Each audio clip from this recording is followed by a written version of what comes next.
Sitting here with Rani Willems. Welcome back to Holland. You are mostly in other countries talking about all these beautiful things. It's true. Can you tell us something about your first name, Rani? Was it given to you by a teacher or is it your original name? Rani was given to me by Osho in 1981, and it became like my name. No? And then later in 2000 I met Amma. Mother Amma? Yeah. And I became like a devotee of Amma, as they call the disciples there. And then I asked Amma if she could give me the same name. But she cracked up and she said, okay, Rani. And does it have a specific meaning? It means queen. Queen of...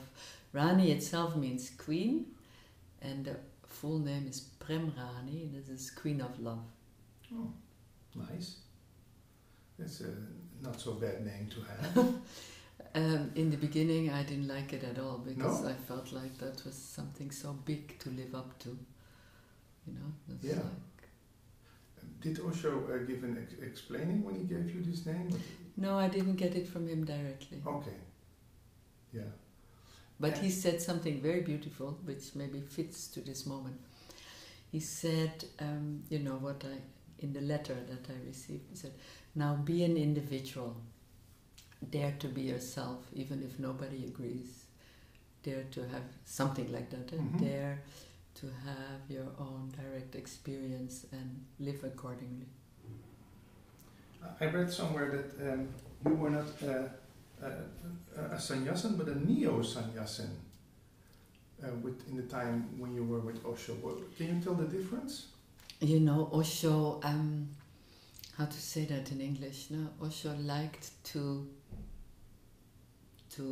Fool around. No, also Osho liked to throw over all these holy principles and holy ideas, and he said the Old Sanyasin is one who renounces life. Yeah? The Old Sanyasin traditionally goes in the orange robe and then goes begging in the street and has nothing. And he said, I want my sannyasins to live in the world and have everything and not be renunciate, and that's why he called it Neo-Sanyasin. Ah, yeah. You did a lot of work in India, also gave satsang. You were a therapist. Can you tell us in a couple of sentences why India had to be left? Why come back to the West? Because India is such a rich and cultural environment. That's a very mundane reason. I was so unhealthy. You know, the dry climate of India and all the poison that you eat every time. I had so many poisonings, like DDT poisoning in the... I had amoebas in the joints. I had arsenic poisoning in the brain. I didn't know. I found out when I was here. Yeah. So I was very unhealthy. And then one of my healers in Holland said, if you stay in India, I stop treating you. Oh. And it was... that was the first, most practical thing. Then the other thing was that I also felt like I need to bring back to the West the gifts that I received. You know, that really... Yeah, that was one. And then there was also something very simple, you know. I always worked for free. I didn't have any money. I was 50 years old, and I thought, maybe time to get a little organized. Yeah. No? Get a health insurance, get a tax number, And in the beginning that was very strange for me to ask money for my work and keep it. And yeah. Because I was so used to work for the ashram. Yeah. And did it feel like, did it bring guilt, or what did it bring when people gave you money for your treatment or for your talks? Or? No, yeah, it was unusual. I liked very much the freedom that working for free gave. No, the ashram took care of me and I worked. So it could be really working out of the love for the work, out of overflow, and not. I struggled a bit with that sense at some point here in the West that I needed the money. Yeah. And that didn't feel so nice, and yet I learned so much from it. Yeah, what did you learn? There's so much to say, There's so much to say. What I discovered over the years, of coming back to Europe, which was really, really difficult. Coming back to Europe after 17 years in India, in this easygoing, and not I was taken care of. I had no worldly concerns. We didn't even have telephone. Just in the moment. So it was easy, and slow, even though I felt always like I worked a lot in India, but it was slow. And then coming here with this such a harsh reality, a pretty harsh reality, and having to have a house, a place to live, rent to pay, so much money, insurance, so much insurance, yeah. so much money needed for just very basics. Mm-hmm. So that was hard. What was your question again? We're talking about if the money you got from people, if it gave you what it did with you. It was like the fact that to have to work in order to get the money. But what I learned through it is how much I had split off while I was in India and my whole life, the worldly from the spiritual. I didn't want to have anything to do with money. I didn't want to have anything to do with the world. I was a dropout. I wanted to be free. Yeah. And then I also realized, which was quite a shock, to realize that I had used meditation as an escape. From the world. Yeah, as an escape from my pain, from the world, from everything. And I was a meditator. So that was quite of a shock. And now that I look back, I think it was the most important thing that I could have done, coming back from India to the West, because I needed to heal that split, which, by the way, I perceive as a split that continues in the spiritual teachings. Yeah? Yeah. I feel that it continues also in the Advaita teachings. Mm-hmm. No, the absolute, that's it. Mm-hmm. And all the rest is just duality. No. But what I discovered for myself is that everything is holy. Not in a poetical sense, no? Mm-hmm. But that the jewel is just as valuable, just as important for creation, important for evolution. That is just as important as the spirit. Yeah. Nothing higher and lower. Yeah, but truly not. Yeah, so that means embracing everything. And I know the words, they sound the same as the ones I said 15 years ago, but when now I say embracing everything, then it's like all the pain, all the struggle, all the neediness, all, everything, the whole human condition.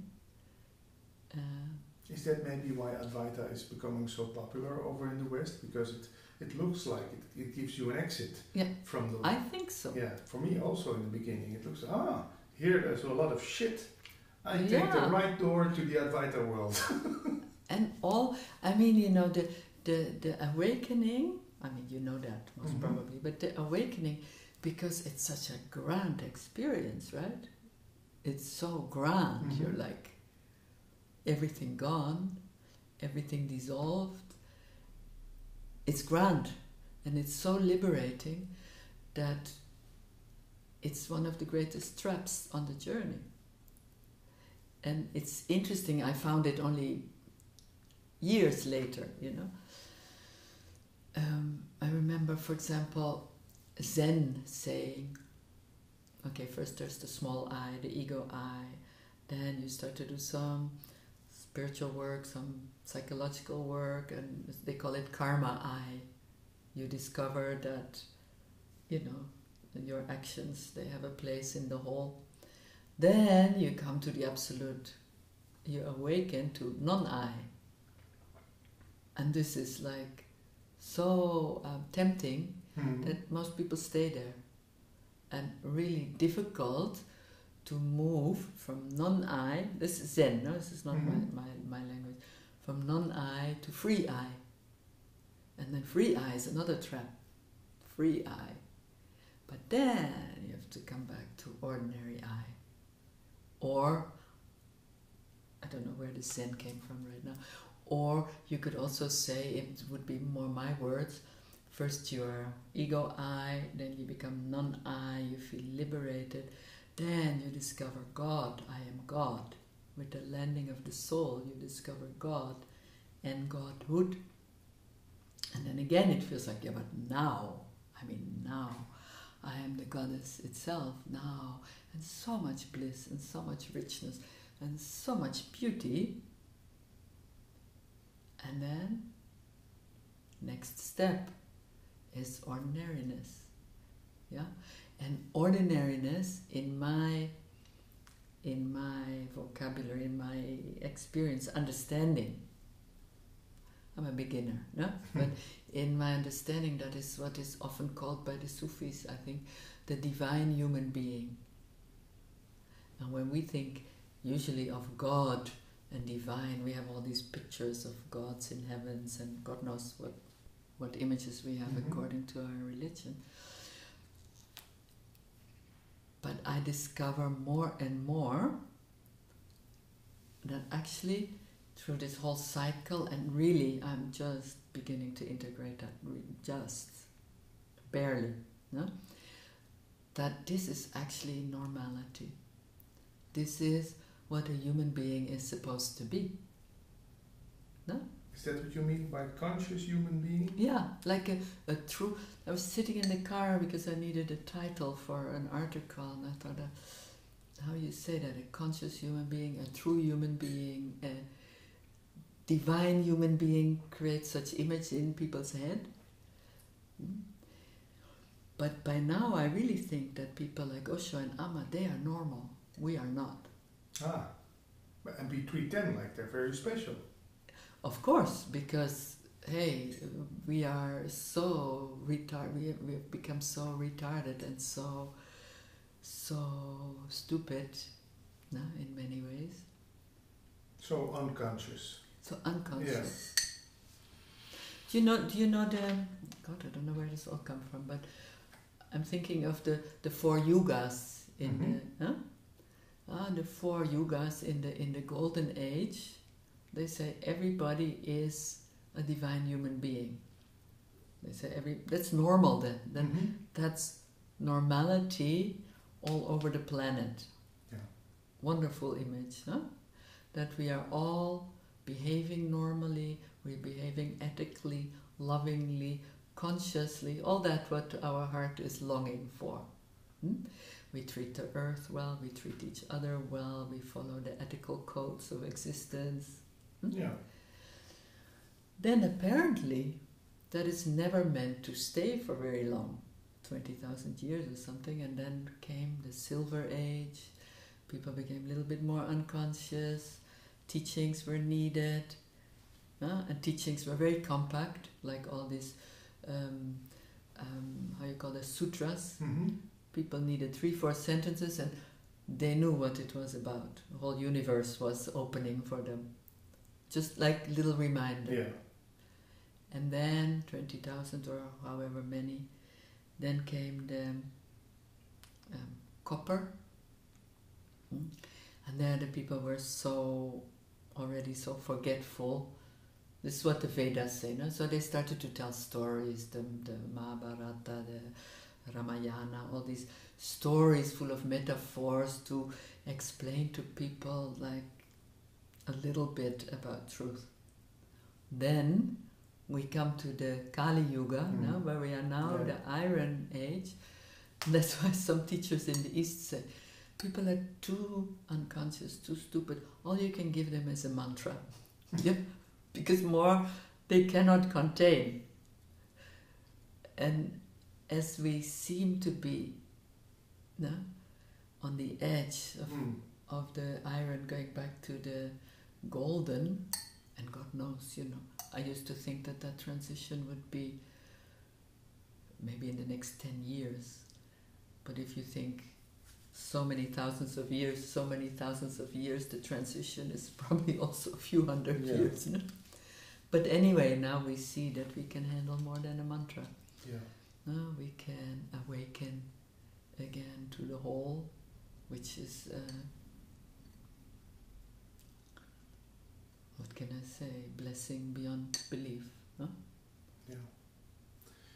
I read somewhere in your life story that from the moment on you became more and more truthful about your own traps, your own ego traps. Less people started coming to your satsang. Yeah. That seems like you're telling more and more the truth, and people are leaving. Yeah, but I can also, in retrospect, I could also understand that. No, they didn't want to have. Now I would say it's ridiculous, but people couldn't handle a teacher that was confused and searching and finding out and growing with them. They want someone to be completely free and special and. But we, in a way, it's also, I did not want to see in Osho that he had imperfections. Mm-hmm. There was no space in me. I was looking for godhood, and I needed somebody that I thought is a god. Mm-hmm. Absolutely flawless, perfect. And so then it turned out that Osho made quite a few mistakes, some bigger, some smaller. I was furious, and I had to distance myself for quite some years from Osho. I felt furious, betrayed. This was charlatan, this was not right, till I crashed. Mm-hmm. When I crashed, then I could see, when I crashed, what I crashed out of the absolute, which of course is not really possible, but I had quite a crash. And when I crashed, and I very reluctantly started to realize and admit that, hey, this ego survives everything, and I'm a human being after all, and my intentions, in as far as I was conscious, were beautiful. And alongside, some ego activity had come, then the ego had learned to play nobody. I'm nobody. And it made Osho completely acceptable again and human. So I understood later that people struggled with that, no? And that's one reason why I said I will never give satsang again, because you cannot avoid that people put you up there. Yeah. What is it what you do now then? You don't call it satsang. It's a meeting. It's. No, I will start again. I'm trying to find a word. I don't want to call it satsang, but I want to start giving public talks again. Yeah. But what I mostly do is I work with people. We come together 4 times a year for a weekend, sometimes 3 days or 4 days, but mostly weekends. And we go through this process of transformation, step by step by step.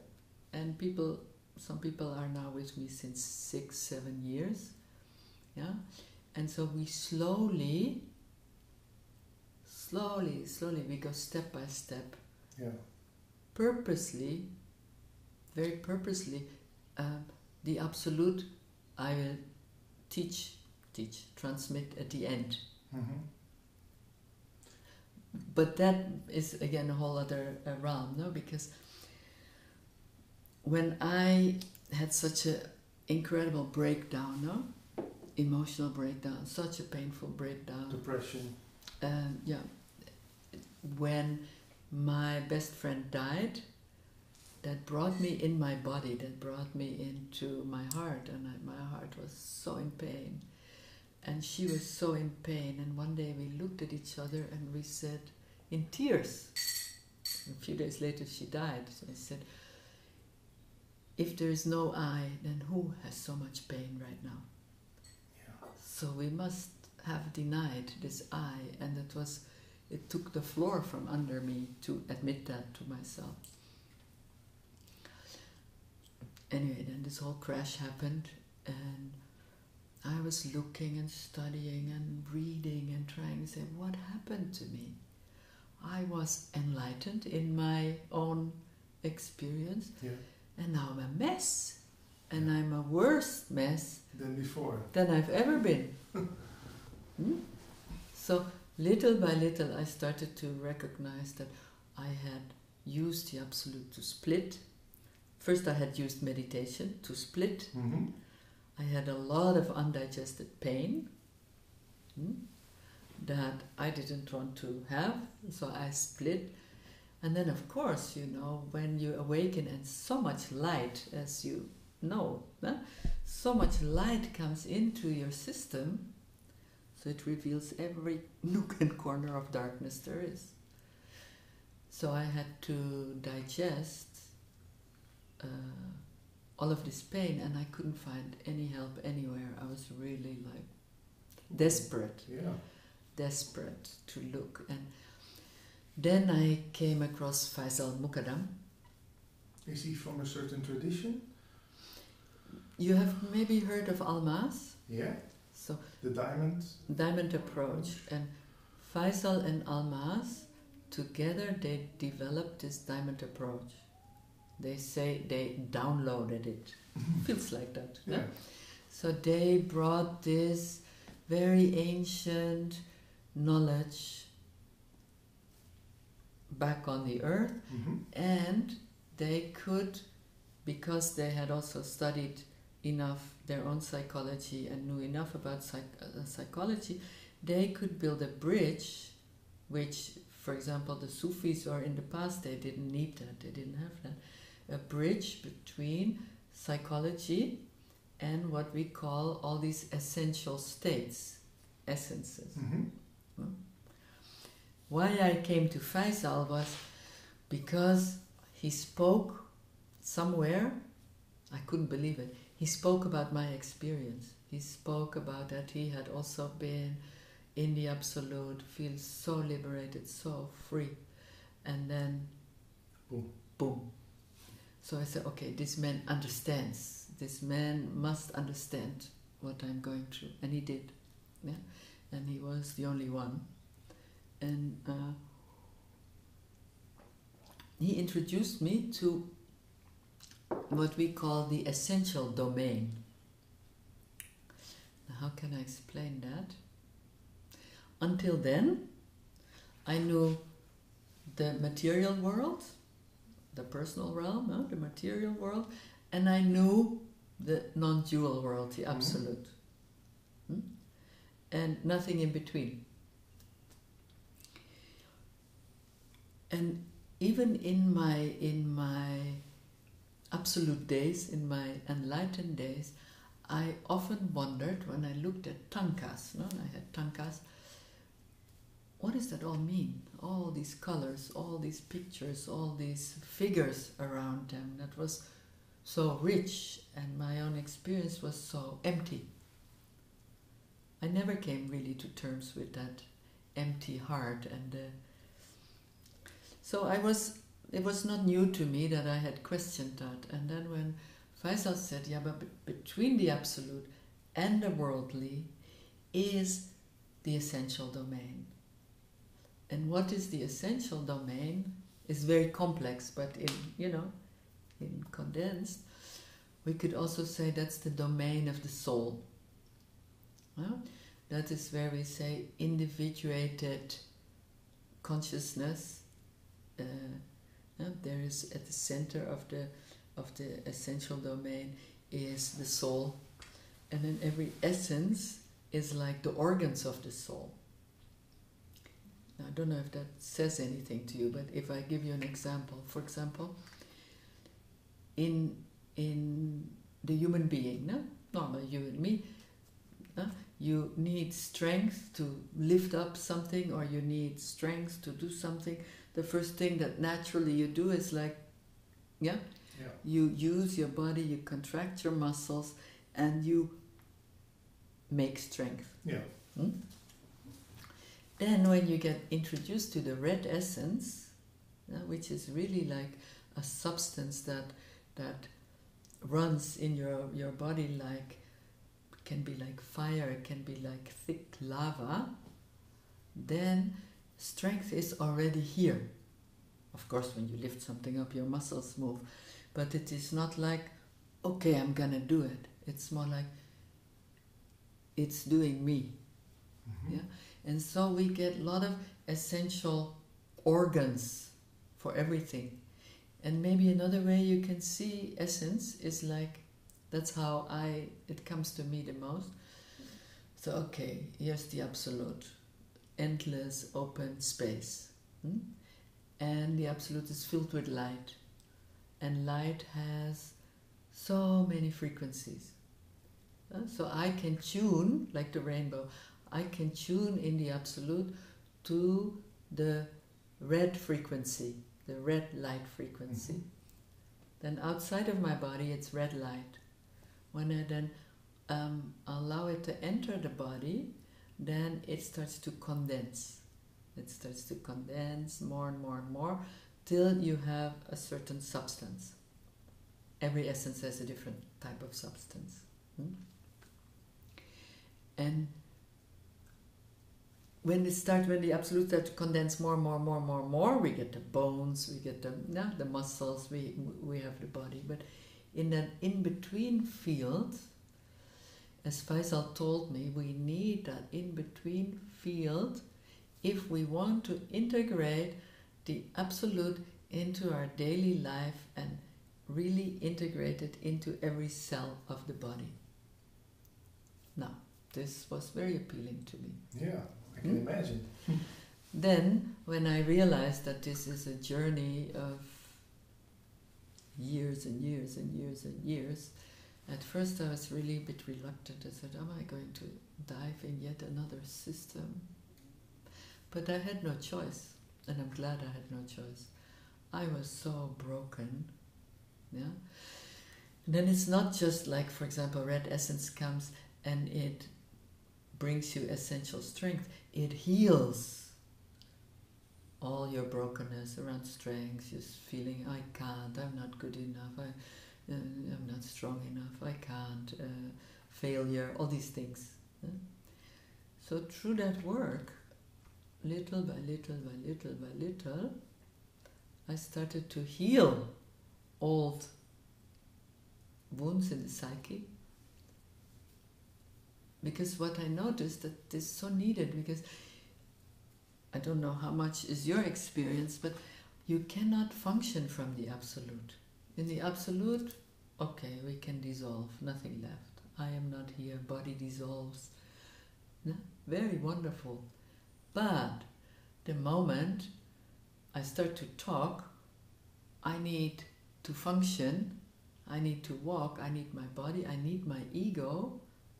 If it is informed by my soul, by my being, then the ego is also a wonderful servant. No? I need these organs to function.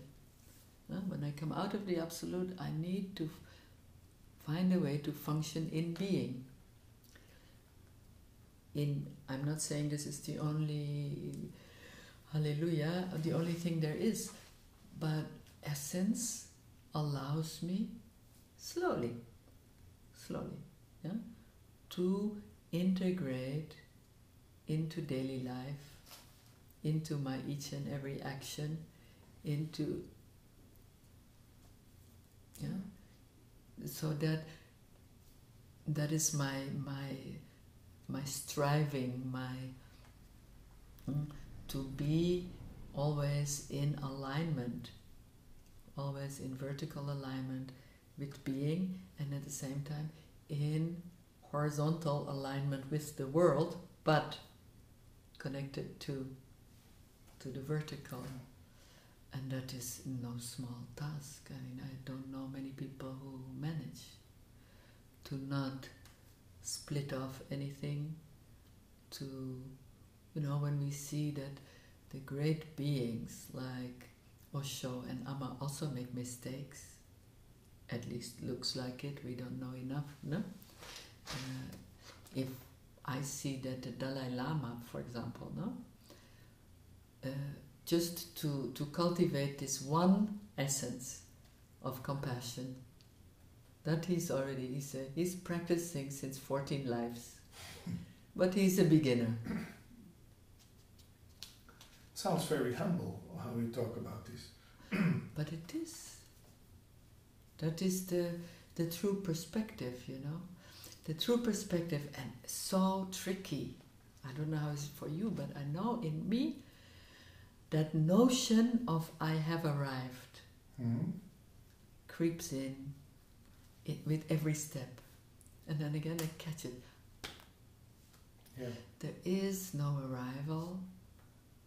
I thought when the Buddhists say, keep always beginner's mind, that was like a device.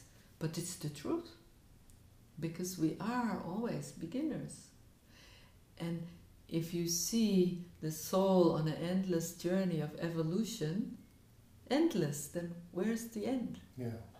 It's not possible. And the moment you feel, I have arrived and I know, the ego has come, and try to take the whole experience and say, I did it. Yeah. Huh? Look at me, I'm special. Yeah. You talk on your website about the inner judge, and you also do a session about this. Can you tell us something about what the inner judge is? Yeah, the inner judge, Freud called it superego. Huh? Is that the voice of my father who says I don't finish anything and yeah. I'm always a failure, and it's always not right enough. Yeah. You didn't spend enough time. You didn't do it right. Well, yeah. So no? That's it's the the internalized voice of mother and father. Yeah. Yeah. Why I put so much emphasis on it? One was that when I crashed, I judged myself to hell. No, I judged myself, and I didn't even notice it. I was so convinced of my badness, and have deceived people spiritually. How bad can you get? This is like the worst of the worst of the worst.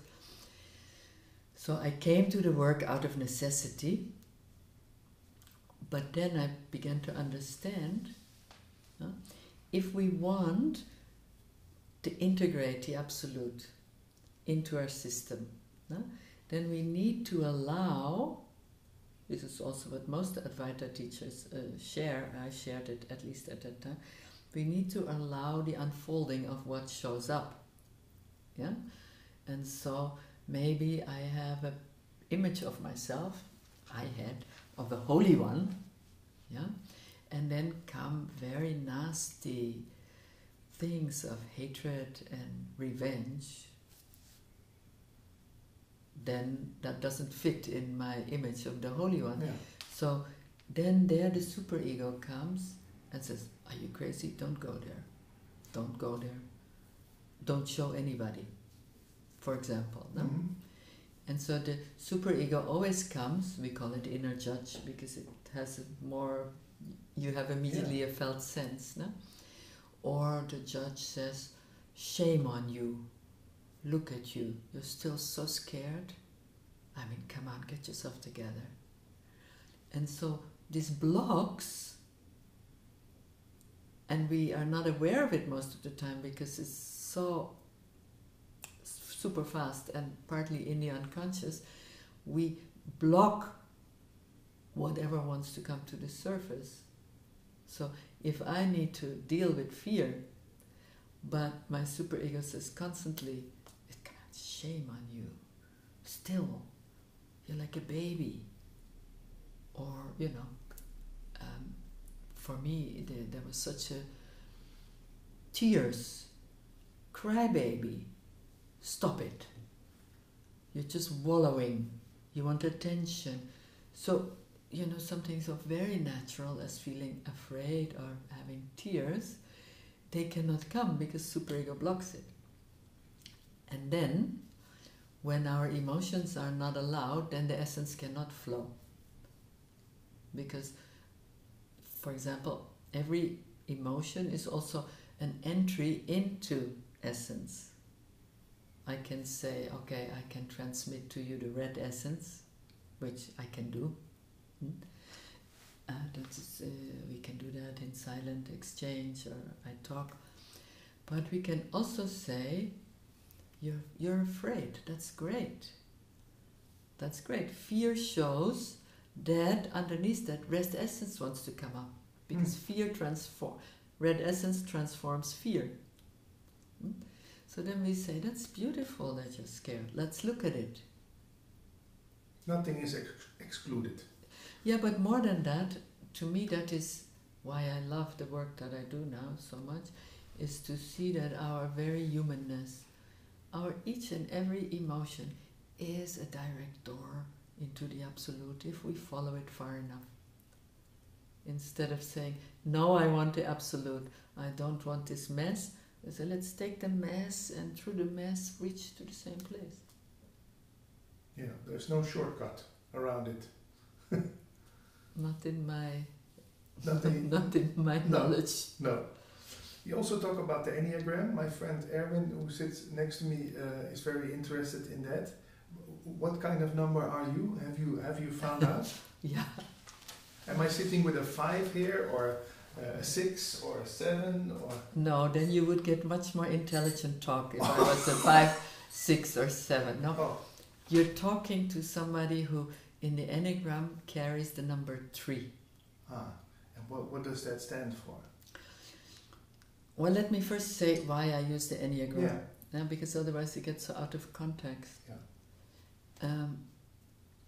There are many systems. I can only say what has my love and what works in my life. The Enneagram is a system. The Enneagram in itself is a system that describes the movement of the universe. Yeah? And it describes the movement of the planets, and see, I'm not smart enough for that. But it's a very old system. And then somewhere in the middle of the last century, a Chilean psychiatrist thought, I could maybe apply that to psychiatry and psychology. And then I never know how to pronounce his name. Ichatso was his name, or Ishatso. And then Claudio Naranjo learned from him and refined it even more to make it a system of personality, and he brought it to the West. It's a system that is much wrongly used and much misunderstood in my understanding. But if you take it for the spiritual work, you see that there are basically only 9 types of ego. And each ego is a fixation of certain habits and belief systems. Yeah? So once we begin to understand that we are in a box, people always say, I don't like Enneagram, don't put me in a box. And I say, that's what I say, don't define me. I don't want to be defined. But Enneagram shows you the box that you live in. But what's the use? Yeah, wait. No? So when you see the box that you use it, when you live in, then you know your spiritual path. Because then you know very precisely what are your traps, what your ego is after, how that blocks you.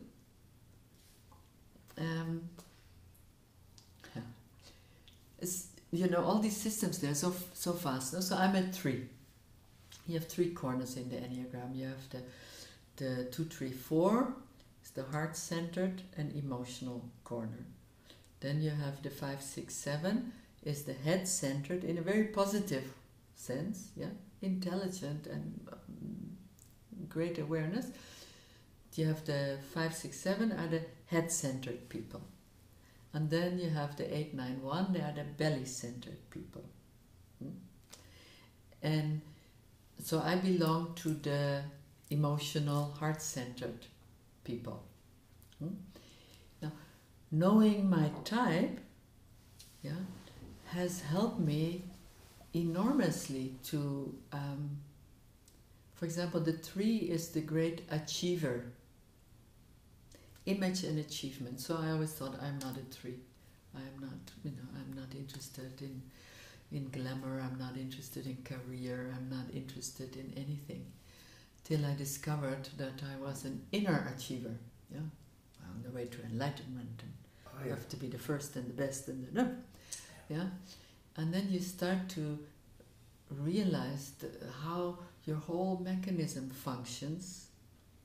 And how hard it is for me. It's really hard to transform this personality, because my personality is fast, yeah, and difficult to stop. And then I learned to see, hey, where I need to stop. I need to stop. I need to stop. So could this maybe be my ego, which says, no. You're going to get discovered if someone starts figuring out your Enneagram type, or... Yes, and then what happens? Let's say I discover you, and then... Yeah, oh, that feels very naked. Yeah, and you see, that's exactly what we need to be on the journey, yeah? Also gives you a responsibility, because if you know, you cannot say anymore that you don't know. Yes, it makes you awake, it makes you aware, it makes you see that, for example, in my case, what I all had called nobody, I start to see this nobody is a particular way. It's very helpful. And when you say, it's scary, I will be discovered, and then that points to something very important, that for all of us, the ego is so afraid to be discovered, because it feels so unworthy. And has so many hiding places. Can, hide in the stomach, or hide in the perineum, or hide in the head, like a tightness. Yeah? And, everything that's hidden needs to come to the light for us to embrace our totality. And a big aspect, a great aspect of the work I do now is embracing the ego, understanding the ego, so that it doesn't have to run away from me. So it's not judged. It doesn't have to run away from me and be ashamed and, I was there again. Yeah. You see, there needs to be, in my world, a relation between the soul and the ego. Yeah. And when there's a good relation, the ego, hopefully I talk to you, I use my ego, otherwise I cannot speak in service of the soul. Yeah. Now, if there is fear or hiding or shame, that's all brings us back to superego and not accepting. In the Advaita world, there's a lot of ego bashing going around. Huh? I know. That's the only reason why I, after much reluctance, say, I'm going to talk again. Because you want to... I want to bring this peace. Yeah. And you see, something happened. Maybe 2 months ago, I went to a satsang for the first time in years. I went to a darshan and then to a satsang of somebody that I read some books, and I was very curious, and I wanted to experience that. Someone we know? I don't want to mention that. And then I went there. It's a beautiful soul, beautiful, beautiful field. So the first day I was sitting for hours in silence, in darshan. It was a great support for me also to hold my own frequency for hours on end. Yeah. So I was like, okay, I'm growing muscles here. Yeah. Beautiful. And then the next day, there was satsang and talking, and then this ego bashing started again. And something in me went like, I had to sit there for the whole day because I was together with a friend, and I thought, why am I here? And in the last hour I said, okay, I'm here because I need to open my mouth. Because the people I met there in the breaks, they were so confused. And because I once wrote this article on my enlightenment crash, don't know if you ever read it, yeah, I still get, maybe once a week, once every 2 weeks, I get letters from people that are stranded in the same way, you know? And then I always feel so, then I talk to them, and then my heart goes out to people that get so confused because they shouldn't have an ego anymore, they should only have that, I think it's a great misunderstanding. What is the right way then to go to handle the ego, Rani? Give it its place. Treat it like a little child who wants to come to you and tell his stories, or there are different steps, you know. There are different steps in that. Like the moment we treat the ego, I call the ego as the ego child because it's a child. Instead of saying inner child, because then people think it's a real thing. Yeah, this like ego child is like a child. Yeah? So in the beginning of the work, I did a lot of come here. Embracing. It's okay. You didn't do anything wrong. I can feel your pain. It's okay. You cry. It's okay. You're afraid. Yeah. And in doing this, in this embrace, we call that I have one foot in being because I am back. Yeah. For example, I'm afraid. If I'm identified, I am the ego. The moment I realize that and I say, come to me, it's okay, I'm back. I have one foot in being and I have one foot in the ego, in the relative, in the mess, in the confusion. Yeah? And so there begins to build connection. Yeah? And later on it's more easy to see, you know, like from the clarity of, you know, what the male side of the absolute, which we call radiance. It's just often enough to see, oh yeah,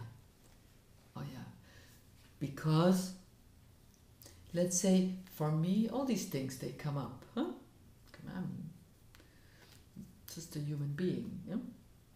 All these things come up.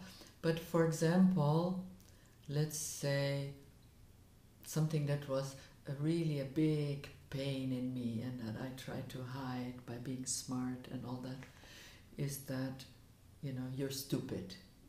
Somebody would say to me, you're stupid, I would be destroyed, yeah? And I'm so much reading all these books and knowing all these theories, and I'm still stupid and a lot of pain, and my father never loves me, and you know, then that whole story coming.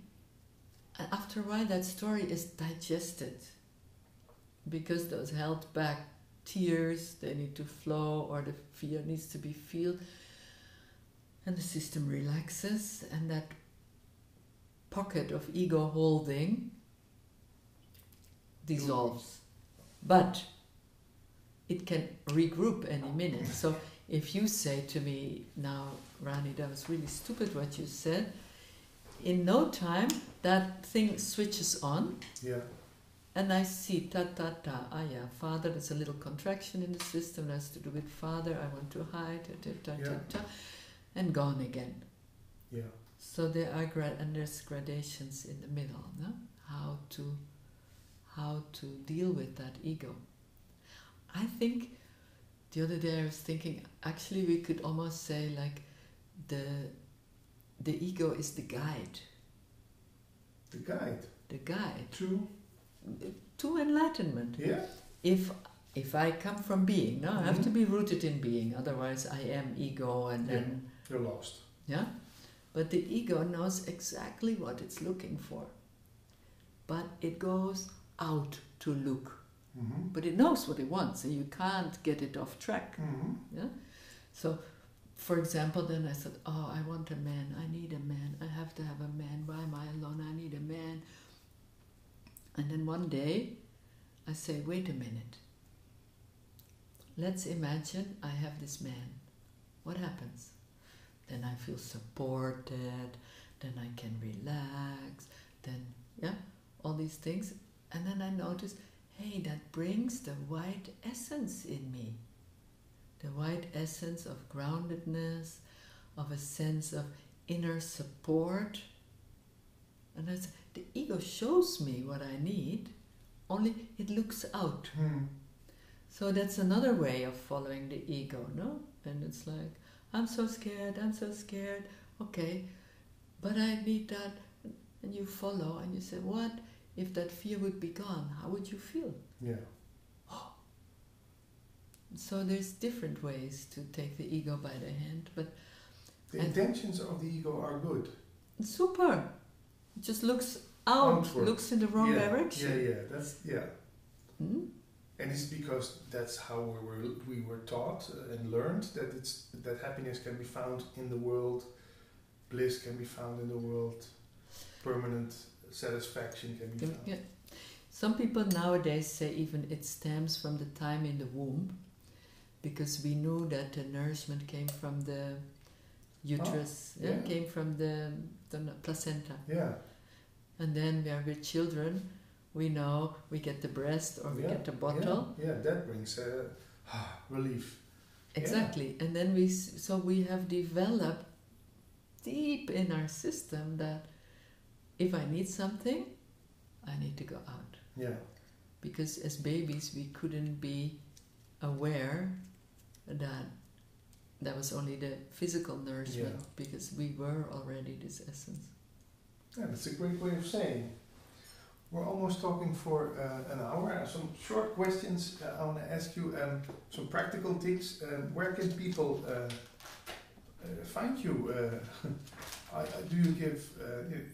You're planning to give some talks in Germany? No, on my website you can see. Huh? Okay. On my website, I have in the moment 1, 2, 3, 4 ongoing groups.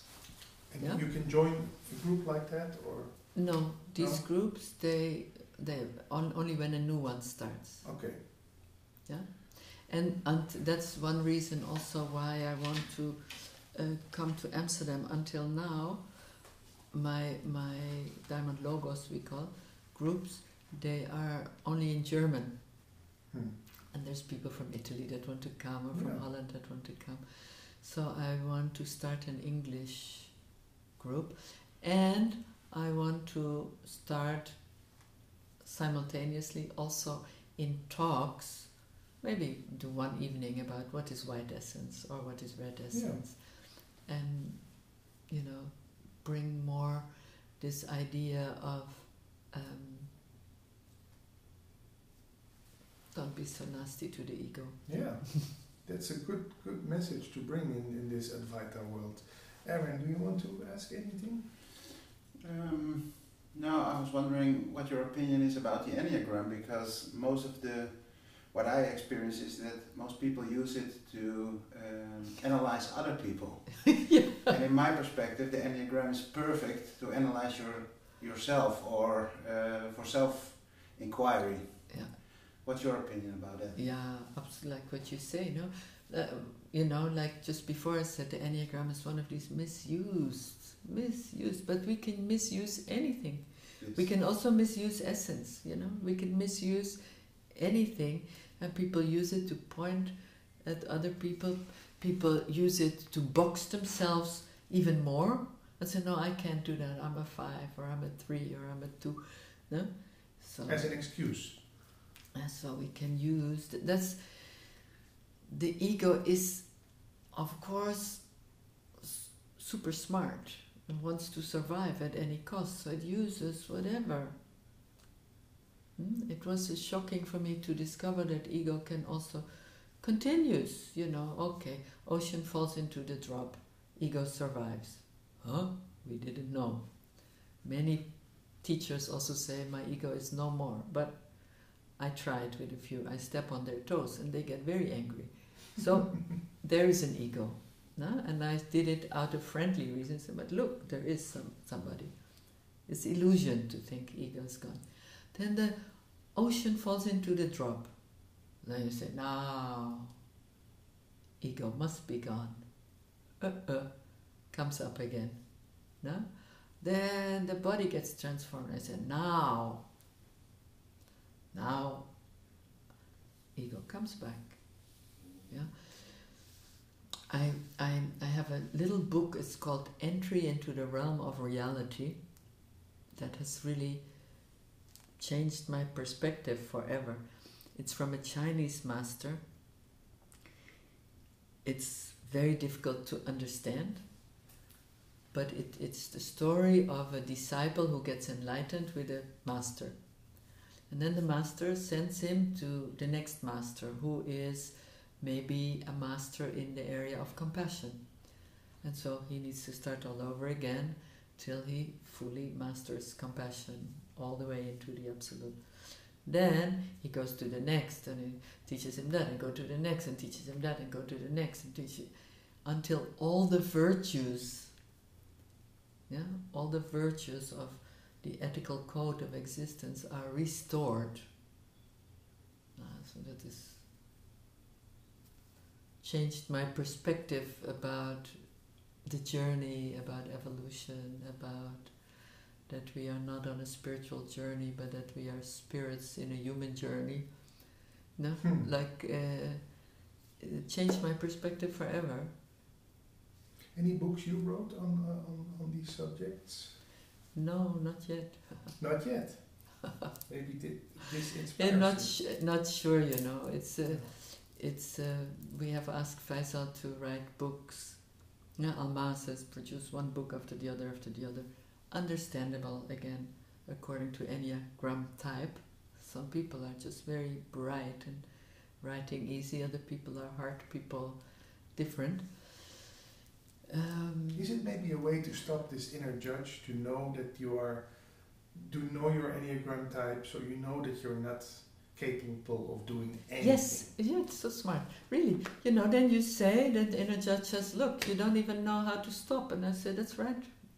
That's my greatest difficulty. That's absolutely right. Yeah. And end of discussion. End of discussion. Yeah. The metaphor is also, most of the time it's used that a dog who's always biting is a reliable dog.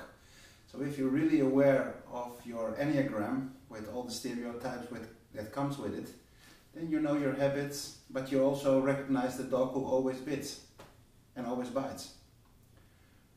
Not sure I totally understand.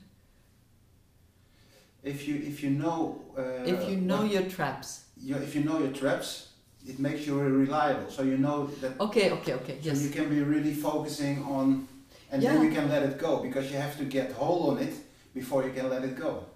Yeah, you have to know it, and you have to accept it. Nobody wants to be their Enneatype that they are. No. I always thought, I said to everybody, I'm a 2. And I thought the 3 are the worst. I didn't like these people. Till you discover, oh, that's what I am. Yeah? And then to start to own that. To me the whole journey is about owning everything. Owning my beauty. Sometimes not so easy for us. It's okay. It's easy to say, I'm such a dumbo. Mm-hmm. I'm such a stupid one. And to say I'm a goddess is like a So, but to own everything, then we can breathe again, and then we have nothing to defend, nothing to hide, nothing to prove. Then we are not more than another, and we're all on the same journey. And all the numbers have the same purpose. They're different purposes, but in total, every human being has the same purpose. No? And that is? Everybody wants to go home. Go home. Yeah. Go home. How come you seem so very confident to me, a very confident woman, but not in a cocky way, not in a way of often I think, oh, this woman has her nose up in the air.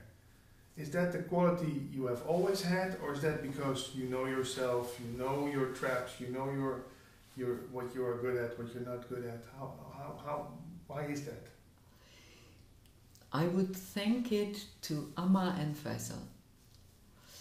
I think sannyasins as a group are rather known for their arrogance than their humility. Mm-hmm. Yeah.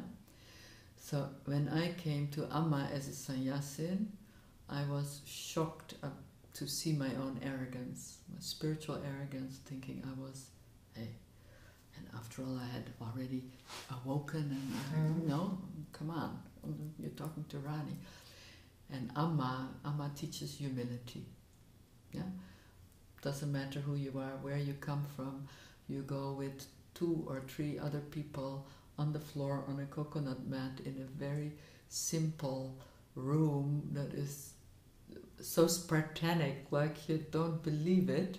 Yeah, and Amma's whole being and her whole teaching is humility and service, and Amma's helping me to have at least a little bit of humility, because humility is so difficult. Humility, I love what Benjamin Franklin once said. He said, humility is my most difficult thing, because the rare moments that I am truly humble, I'm so proud of myself. You know? So that's why I say humility. And Faisal has such a beautiful soul, such a brilliant teacher, such a wise man, and he is very normal. Mother Amma is still alive. Is Faisal also still alive? Yeah, Faisal's still alive. And does he do any work? Yes, not so much anymore.